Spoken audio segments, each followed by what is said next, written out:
My younger brother, David, turned my life into a nightmare, only to later make things even worse by getting my wife pregnant. Now he expects my support after our parents disowned him and left me their $2 million inheritance. Here's the story.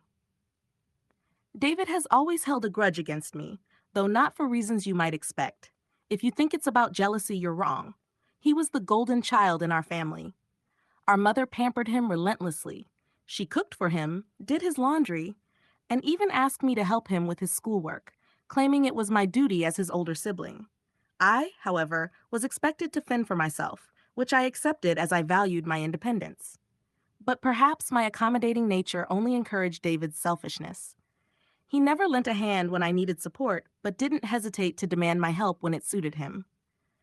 I was the quiet, studious introvert in our family, while David was boisterous and unruly, much like our father. To make matters worse, I'm known for being honest to a fault, which likely alienated our mother, who seemed to favor David even more because of it.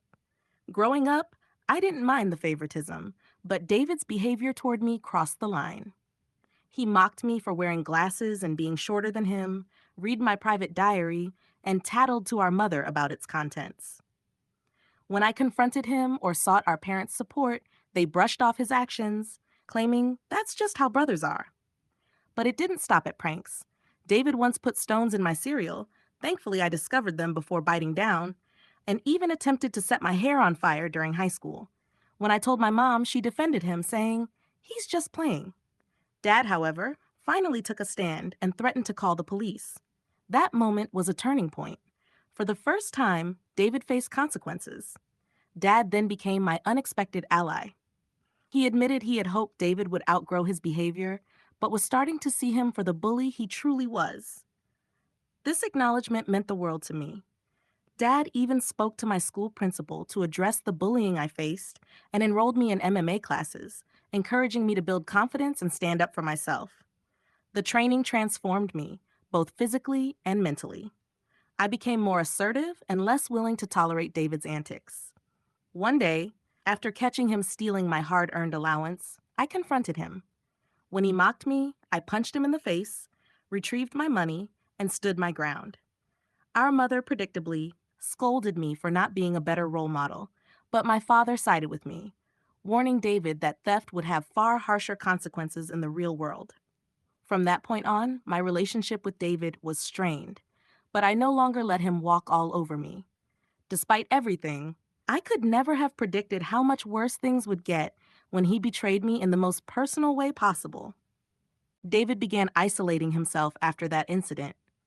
Over time, he grew distant from me, finally realizing that he could no longer intimidate me.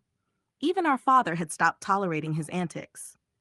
For the first time in years, I felt we were on equal footing. While he refrained from physical aggression, he resorted to verbal jabs when our parents weren't present. His anger and short temper worsened as he aged. Whenever I asked him a question, he would ignore me, muttering insults like nerd or loser under his breath. If he needed to communicate, he would do so indirectly through our mother.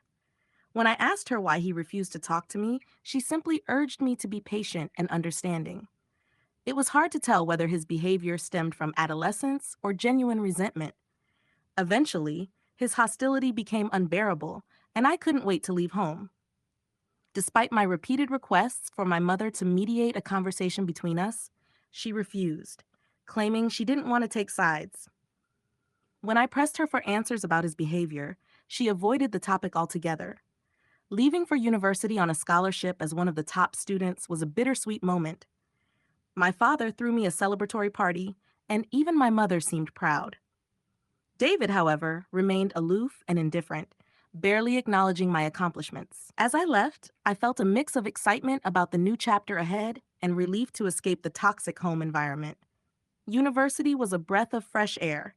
I made new friends, enjoyed my classes, and began to build a life away from the oppressive atmosphere of my childhood. For the first time, I was free from the shadow of David's constant verbal attacks. During my second year, I met Karen, who would later become my wife. We connected instantly at a friend's party and quickly grew close. Coming from a traditional background, having children before marriage was frowned upon. So, When we discovered Karen was pregnant during our final year, we decided to marry after graduation. Our wedding was a small but joyous event, with both families coming together to celebrate. I felt Karen was my soulmate and envisioned a lifelong, monogamous partnership. Despite receiving attention from other women over the years, I was never tempted because I was deeply committed to Karen. However, cracks in our relationship emerged when I discovered Karen had been unfaithful twice. The first was an ongoing affair with a married coworker that spanned years, and the second was a brief fling with an ex-boyfriend during a family visit.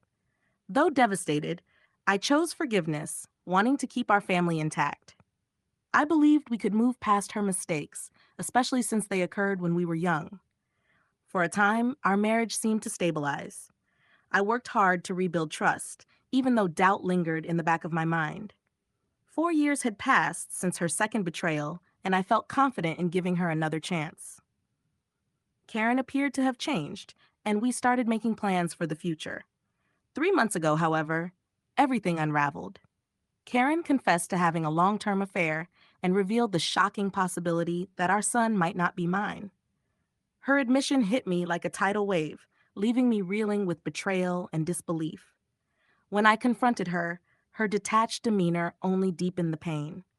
Her vague explanations offered little clarity, and I pressed for the truth, needing answers about the child I had raised as my own. After persistent questioning, she finally admitted that the father of her child was none other than David. I was stunned beyond words.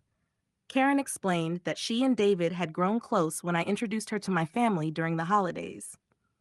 David, who had always been distant and hostile toward me, was unexpectedly warm and polite to Karen. I was glad at the time, hoping she would feel welcome in my family. She spent a lot of time with my mother, trying to fit in, and even began including David in our outings, believing it might help repair my strained relationship with him. Unbeknownst to me, Karen and David's interactions went far beyond friendly gestures. One day, during a vulnerable moment, David confided in Karen about his struggles after a breakup. Their connection deepened, and their relationship crossed an unthinkable line. Hearing her recount this betrayal felt like a dagger to the heart. At 9:58, the confession Karen made about her and my brother sleeping together left me nauseated. She admitted to feeling guilty afterward and had abruptly decided to leave him.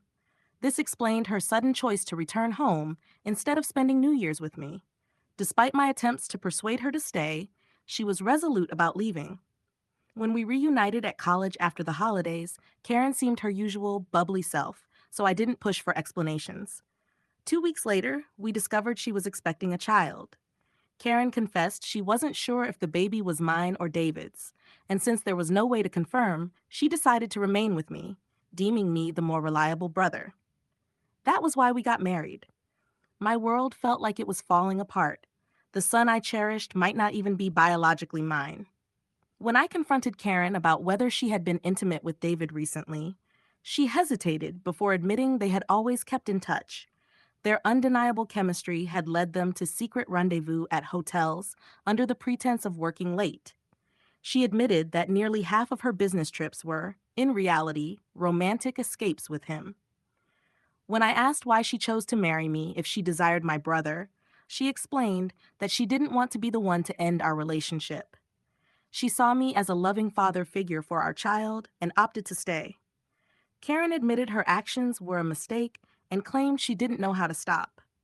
I told her I appreciated her honesty, but informed her that I would be packing my belongings and leaving. She broke down, pleading for forgiveness, expecting me to lash out in anger. Instead, I calmly began gathering my things. Karen insisted that if I loved her, I should fight for her, arguing that mistakes happen in all marriages. When she realized I wasn't going to give in, she shifted tactics, saying a divorce would harm our son and that children need to grow up in stable households. I reminded her that I might not even be the boy's father, which only made her cry harder and accuse me of cruelty. Her belief that I would never leave the marriage, no matter what, seemed rooted in how lenient I had been in the past. While I loved her, my feelings were tied more to the idea of our shared life and the child I thought was mine. Despite her protests that it wasn't too late to repair our relationship, I found it impossible to trust her again. Even if I forgave her, I couldn't erase the betrayal of her sleeping with my brother. I've always believed in forgiveness because everyone is flawed, but this crossed an unforgivable line. Leaving her sobbing on the doorstep, I checked into a hotel. The following day, I went to my parents and disclosed everything: Karen's long standing affair with David. The shock on their faces was undeniable. My mother, true to her nature, initially tried to defend David, refusing to believe her son could do something so vile. To expose the truth, I asked my parents to remain silent while I called David. I told them to stay quiet so I could catch him off guard, making him think it was a private conversation. When David answered, I confronted him about the affair. At first, he adamantly denied it, refusing to take responsibility.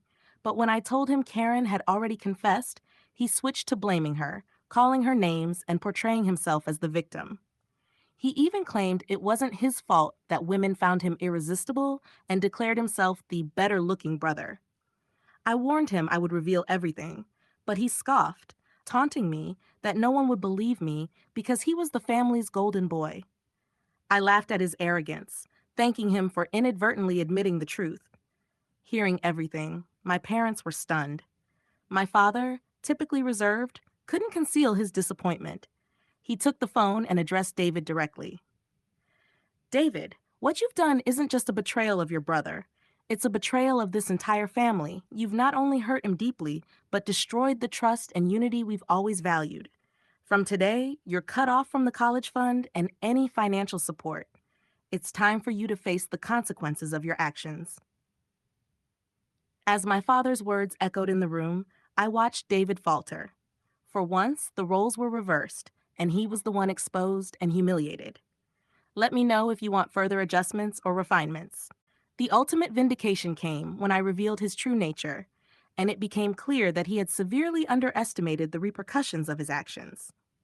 My mother, despite David's ongoing objections, continued to defend him. However, my father promptly ended the call, silencing David's attempts to justify his behavior. Afterward, my mother came over to me and embraced me. It had been a long time since we had shared such a moment, but in that embrace, there was an unspoken understanding and reassurance amidst the family chaos. She apologized for not trusting me all this time. My 14-year-old self could never have imagined such a moment, being validated and held by my mother. Following this, my father helped me find a competent lawyer to finalize the divorce with Karen. She and her lawyer tried to play dirty, demanding alimony since I earned more than she did, but her affair worked in my favor. We also conducted a paternity test, and it was confirmed that David was indeed the father of the child. The revelation was excruciating, even more so than learning of Karen's betrayal. I was furious that the child I had loved and cared for wasn't mine. Nevertheless, I resolved to stay strong. Karen begged me to continue visiting my son, claiming that he shouldn't suffer due to the circumstances, but I couldn't bring myself to see him. He reminded me too much of David, and I couldn't stand it. Once the divorce was finalized, I felt a wave of freedom wash over me as I moved into my own apartment. It felt surreal to live alone since I had married so young and never had the chance to experience independence. However, my naturally independent disposition allowed me to adjust quickly, and I found myself enjoying it. 2 weeks ago, my father called to inform me that he was contemplating altering his will. He no longer wanted to leave anything to David. My father is incredibly stubborn, and once he made up his mind to cut David out of his life, there was no changing it. David tried reaching out to our parents, even showing up at their doorstep begging for forgiveness, but they refused to let him in. Even my mother, who usually gave in to David's tantrums, seemed resolute, though it must have been hardest for her. David never reached out to me to apologize for his actions, showing that he didn't regret what he had done, only that he was upset about being cut off from our parents. My father told me he planned to leave everything to me, ensuring that David wouldn't challenge it later. He would leave David only $1. I was stunned. My father had worked his entire life, including his assets, retirement savings, and life insurance, totaling nearly $2 million. The only condition in the will was that if my father passed away before my mother, she would continue living in their house, though the ownership would transfer to me. I didn't mind this. I wanted to take care of my mother in her final years. Somehow, David found out about the will and, unable to reach our parents, called me yesterday, trying to reconcile. He explained how he was struggling with college, and after Karen learned of the paternity, she had been pressuring him for child support. He claimed he had no money and was looking for part-time jobs, but couldn't find anything. He begged me to talk to our family and start fresh, saying he desperately needed my help. I laughed at him and told him I was done with him. I reminded him that he should thought about the consequences before sleeping with my wife and getting her pregnant. David argued that I was being unjust and that Karen was equally to blame, which I agreed with. I reminded him that I had divorced her, making her his responsibility now. He shouldn't be calling me about her or the child, as these were the consequences of his own choices. David raised his voice, but I cut him off, reminding him that he was no longer the favored child in the family. Now, he was the black sheep who slept with his brother's wife. At that point, David broke down in tears, telling me how everyone, including our grandparents and relatives, had turned against him. While this was true, it no longer concerned me. I told him we were done and that he should never contact me again, as I no longer considered him my brother. Since then, I've replayed the conversation in my mind. Despite my disdain for my brother, I had never heard him cry, at least not since we were children. I won't lie, it did hurt me a little to see him so vulnerable. So I guess I'm here to ask if I should talk to our parents about him, or if I'd be in the wrong if I didn't. The main reason I've chosen to cut ties with Henry is because I no longer want Karen involved in my life. If I stay connected to her child, she will find a way to reinsert herself into my life, and I need my space. You may think I'm being harsh or self-centered, but I can't bear to see him again, at least not for a long while. Update 2. Many of you guessed correctly that it was my mother who informed David about my dad altering his will, which led David to contact me as a last-ditch effort to mend things. I confronted her in front of my dad, and she broke down, claiming that I had punished David enough and that he had learned his lesson. My dad firmly told her that if she thought David's actions were forgivable, then he could no longer stay married to her, as he could never pardon such a betrayal. This threat shut my mother up. My dad made it clear that if she ever spoke with David again and we found out, she'd have to pack her things and leave. As I mentioned before, my dad is incredibly stubborn. Hopefully, my mother will learn from her errors. Update 3. Reddit. It's been 5 months since my last post. My relationship with my parents has improved over the past few months. My dad and I play golf together every weekend, and he treats me more like a friend than a son. Although my mom misses David, she has stayed away from him. The last I heard about him was from my cousin, who mentioned that David had been asking everyone for money and had to drop out of college because he couldn't afford the tuition fees. He and Karen are now living together, and he has a part-time job as a mechanic. Apparently, they're raising Henry together, which I suppose is a positive thing. I never discussed David with my parents, and they don't bring him up either. For everyone who's been asking, I'm doing quite well. I was promoted at my job 2 months ago, which has significantly increased my salary. I haven't been dating anyone yet, as I feel I still need time and space to recover. I've been going to therapy, so we'll see how that goes. Thanks for reading. If you haven't subscribed yet, please do so and hit the notification bell to stay updated on more shocking, real-life stories happening around you.